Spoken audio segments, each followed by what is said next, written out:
Usually, surgery like that can go Yeah, and he'll be, a wild yeah, card. and he'll be 71 in November. Every A young man anymore. right, and it does make surgery harder a lot of times. And of course, he's very active. He's a gardener. And I'm not talking about flowers. Okay. He says they're weeds. Right. They are weeds. And he Hey, sure. Okay. he starts, I don't know, and sweet potatoes.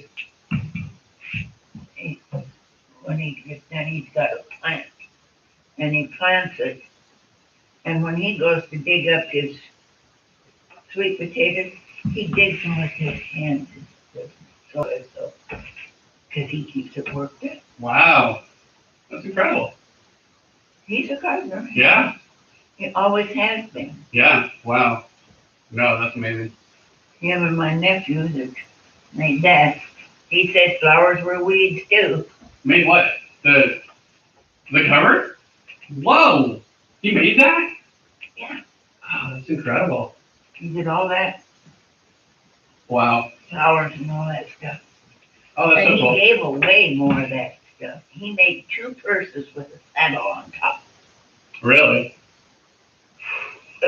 Wow. No, that's He amazing. sold those for about $350. Yeah. He could have gotten 800. Yeah, those are not cheap. No. No.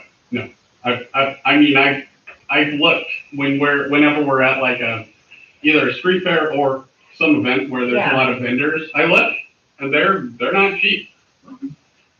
They're real spendy. But Dean did a beautiful job, and he had heart problems too. Oh, did he? He had 2 open heart surgeries. Oh, The yeah. last one was up here on the hill. The first one, he spent months on nothing but liquids. Wow. And up there, he was amazed. Mm-hmm. He says, once I got it, out of intensive care, he says, I got a regular diet. I got food. And what gets me is that Dean was so careful with his diet. He wouldn't eat anything with salt in it. He followed the doctor's orders to the letter. Wow. And he loved popcorn. And he had one of the stir poppers. Mm-hmm. He put no salt in it, no butter, just the popcorn. Wow. And that was his snacking. Yeah. I mean, that's healthy. Yeah. That's real healthy. And he didn't like mayonnaise. He used mustard instead of mayonnaise in it. I'm not a mustard eater. What, just on everything? Anything that you A sandwich, sandwiches? Yeah. anything that you would use. I really like mustard, but I get why a lot of people don't. It is kind of a sharp taste. Especially on I've things. learned to acquire a taste for it here lately because, I don't know, Mary just used the brats Okay, yeah. and she put some on it one time and, wow, that's pretty good. Really? Wow. And if I want to make a deal for hot dogs, I'll take mayonnaise, mustard, and the dill Relish. relish. Yeah. Yep. And that makes a real good topping for you. Mm-hmm. Yeah. That's a good combo. I mean, The breath. mhm. Yeah. No, that's really good. That's really good. Well, I imagine Matt is going to show up pretty soon. I saw him, I was out running earlier, and I saw him, and he stopped in the middle of the street and started talking to me. And I was like, I don't think we're supposed to be here. But he asked when Bible study was.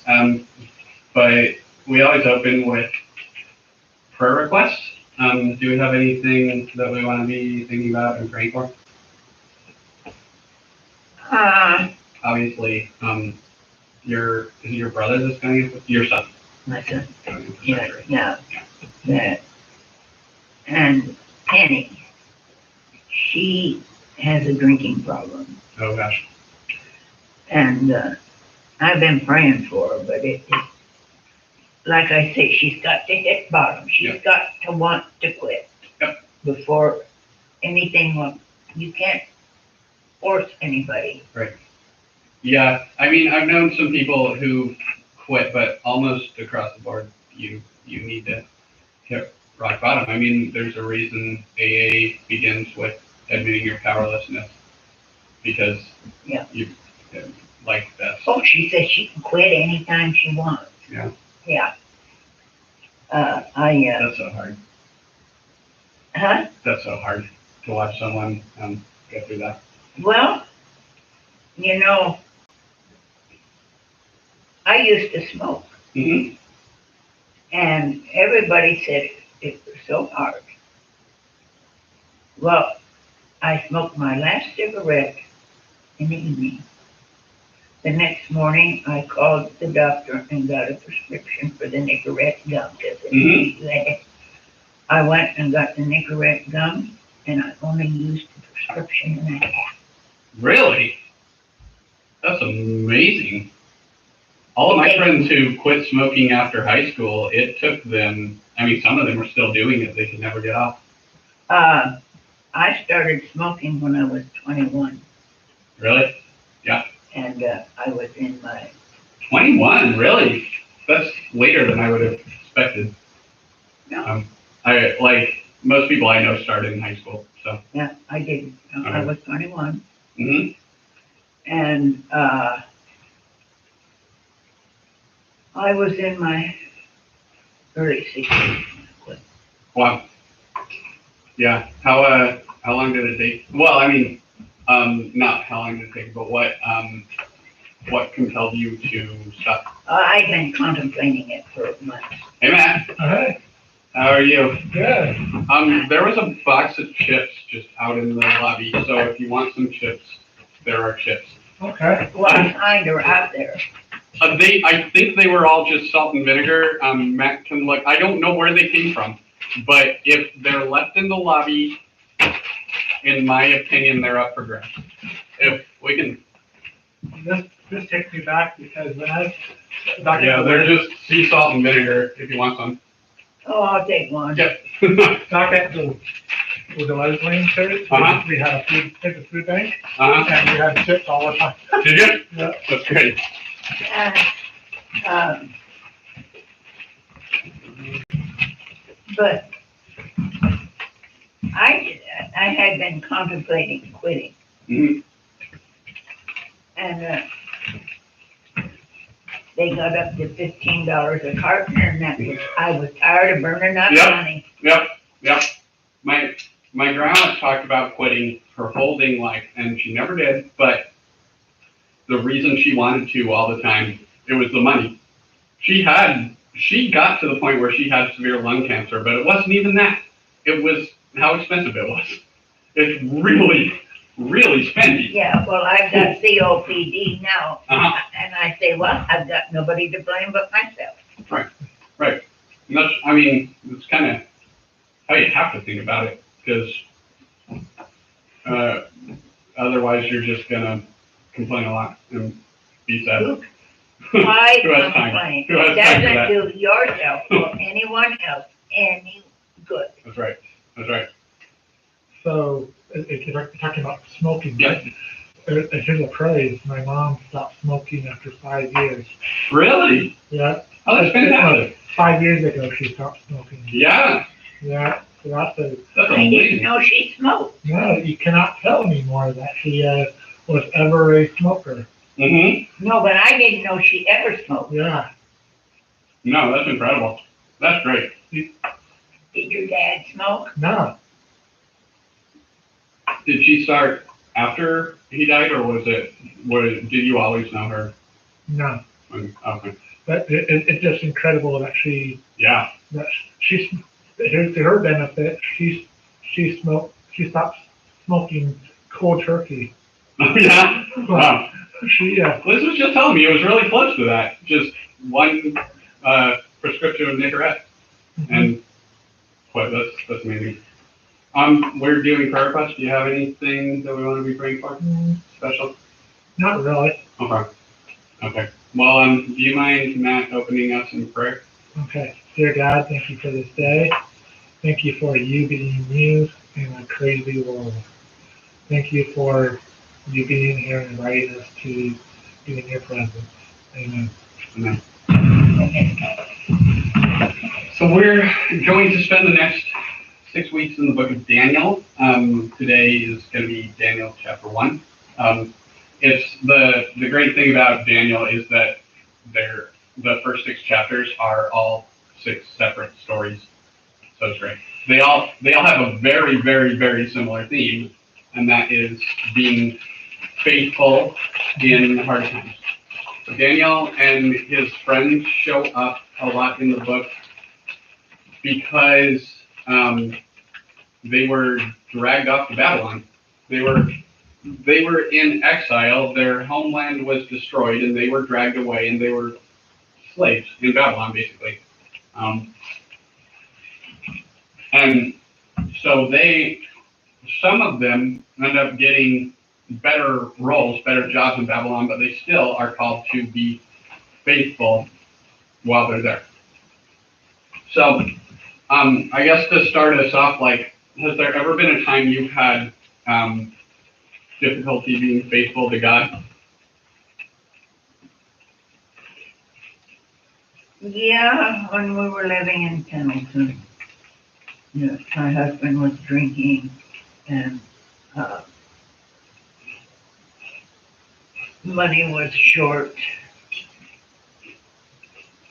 and the lies he told and things like that. I just wondered if he was really there. Yeah. It's God sometimes seems distant in really hard times, doesn't he? Or he can. Have you, Matt, ever had a time where you had trouble being faithful to God? I think they're close to the end of the Old Testament. Okay. You're in the New right now. Okay. He's right after Ezekiel. Okay.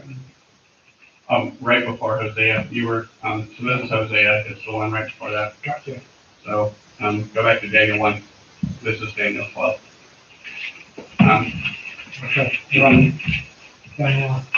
Just the start of the book of Daniel, Gotcha. chapter 1. Yeah. Gotcha. Yep. Okay. Well, let's just start going through. I'm going to read the first 7 verses of this book. I would have one of you read, but the first 7 verses are the hardest because they have all the long Old Testament names. Okay. So I'll just start here. In the 3rd year of the reign of Jehoiakim, king of Judah, Nebuchadnezzar, king of Babylon, came to Jerusalem and besieged it. And the Lord delivered Jehoiakim, king of Judah, into his hand, along with some of the articles from the temple of God. These he carried off to the temple of his God in Babylon and put in the treasure house of his God. Then the king ordered Ashpenaz, chief of his court officials, to bring in some of the Israelites from the royal family and the nobility. Young men without any physical defect, handsome, showing aptitude for every kind of learning, well-informed, quick to understand, and qualified to serve in the king's palace. He was to teach them the language and literature of the Babylonians. The king assigned them a daily amount of food and wine from the king's table. They were to be trained for 3 years, and after that they were to enter the king's service. Among these were some from Judah: Daniel, Hananiah, Mishael, and Azariah. The chief official gave them new names. To Daniel, the name Belteshazzar. To Hananiah, Shadrach.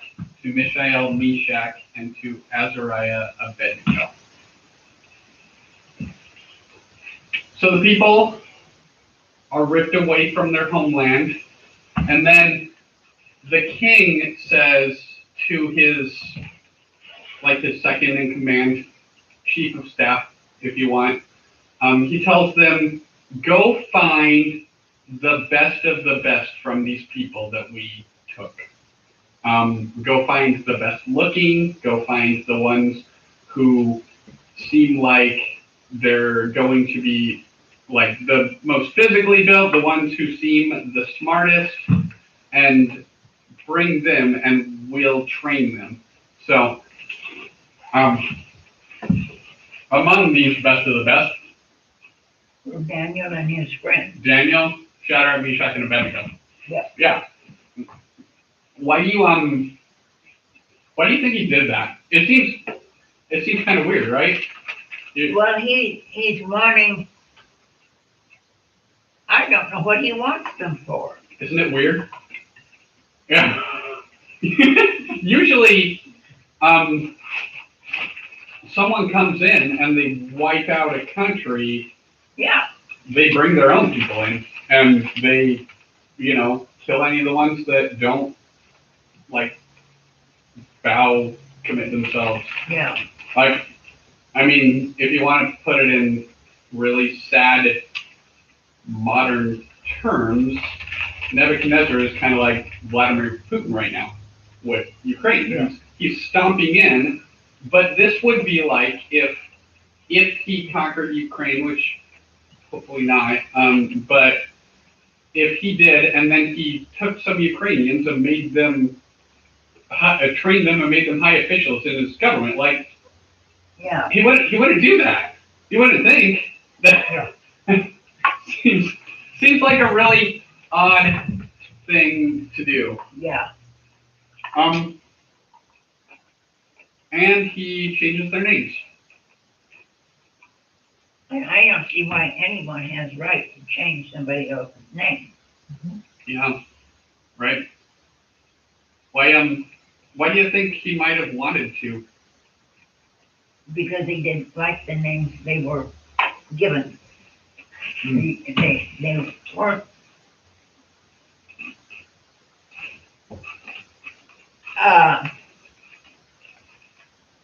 they weren't like the names of his people. That's true. Yeah.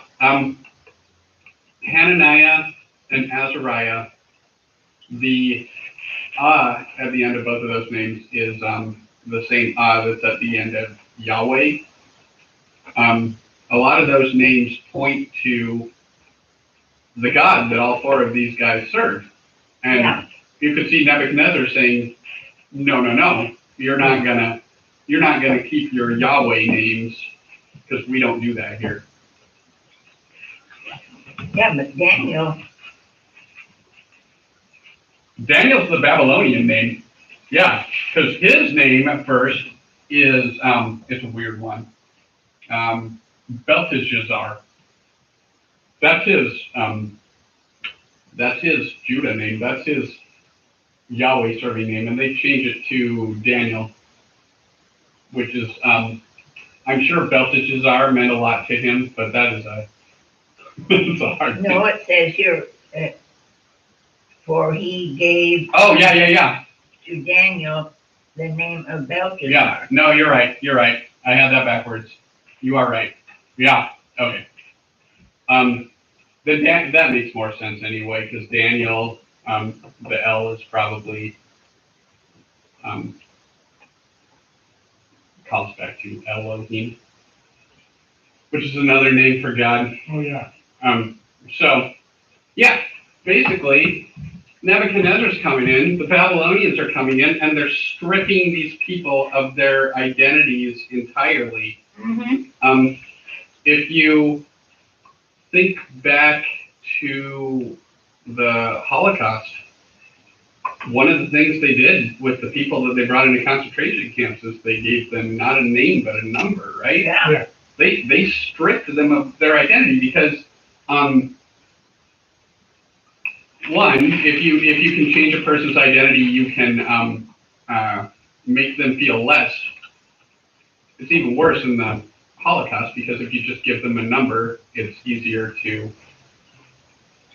do horrible things to a person if you don't. Well, the things they did to women, Yeah, yeah, terrible. horrible. We went to there was a traveling Holocaust exhibit that was going around the country when I was in 5th grade, and we went to it. And of course, we had talked about the Holocaust in school, but we watched videos of it, and I'm still kind of scarred from it to this day, which is good. You should be scarred after finding out about those atrocities, but yeah, it hurt to see all that. Well, we didn't really know a lot of what was going on during World War II until after it was over. Then we saw the things in the newsreels at the theater. Oh, okay. They And weren't see, we didn't have TV then. All we had was radio. right, and they probably did. The Americans even know, like, as much. They knew that the camps they were They killing knew the camps existed. and that they were killing people in the camps, but they would have had no idea, like, the methods and the. No, we didn't until after the war was over when we went, because they found documents Yeah. of what happened. Yep. And then after that came the trials of the Mm-hmm. Nazis. Yeah. And it boggles my mind to think that there are young people nowadays that think all that did not happen. That's unbelievable. It is. And it's got to be really painful for someone like you, I would guess, who was living Yeah. and, Oh, yeah. I was only 12 years old, 13 Yeah. when they bombed Pearl Harbor. 13's pretty old. Like, you were very aware of what Well, was on it. well, we didn't know all of it. We hadn't heard much of what was going on over there until they bombed Pearl Harbor. Yeah. And we didn't know that he had burned books, even the Bibles and everything. We didn't know anything about all of that. Wow. Until after the war was over. Yeah. And then it came out. All of it came out. Wow. But Oh, my I can goodness. remember when President Roosevelt came on the radio on Sunday morning, December 7th, and told us what the Japanese had bombed Pearl Harbor The and David Overman the infamy. Navy ships. Yeah. You see, even though he was crippled, the Navy was his pet. Mm-hmm. He loved the Navy. Is that right? Oh, yeah. The Navy specifically. Yes. Okay. Wow. I mean, he didn't, acknowledge the other armed forces. Right. The Navy was what he really liked. Mm-hmm. So that hit him Yeah. especially hard. And, Wow. when he was working over a problem and was having trouble solving it, his daughter Anne would go in and talk to him. And Okay. together they solved the problem. Wow. Wow. He only had the one daughter. Yeah. He had 4 sons. Right. Wow. Matt, do you mind reading from verse 8 to, I don't know, 10 or maybe a little later? But when Daniel resolved not to defile himself with the royal food and wine, he asked the chief official for permission not to defile himself this way. Now God had caused the official to show favor, compassion to Daniel. But the official told Daniel, I am afraid of my lord, the king, who has assigned your food and drink. Why should he see you looking worse than the other young men your age? The king would then have my head because of you. Daniel then said to the guard, whom the chief official had appointed over Daniel, Ananias, Mishael, and Azariah, Yeah. please test your servants for 10 days. Give us nothing but vegetables to eat and water to drink. Then compare our talents with that of the young men who eat the royal food, and treat your servants in accordance with what you see. So he agreed to this and tested them for 10 days. Do 2 more verses. At the end of the 10 days, they looked healthier and better nourished than any of the young men who ate the royal food. So the guard took away their choice food and the wine they were to drink and gave them vegetables instead. Wow, they've never been taught to eat vegetables. Well, Yeah, why, I guess, first off, what do you think was going on here? Why were they so hesitant to eat Babylonian food, Babylonian drink? because, the Lord had told them, at this time, well, meat, didn't they eat meat? They did, yeah. Yeah. Truth is, we don't know exactly. There are parts in the Bible where there's food that's sacrificed to idols, and so the people aren't supposed to eat food that's been sacrificed to idols, and I see. so maybe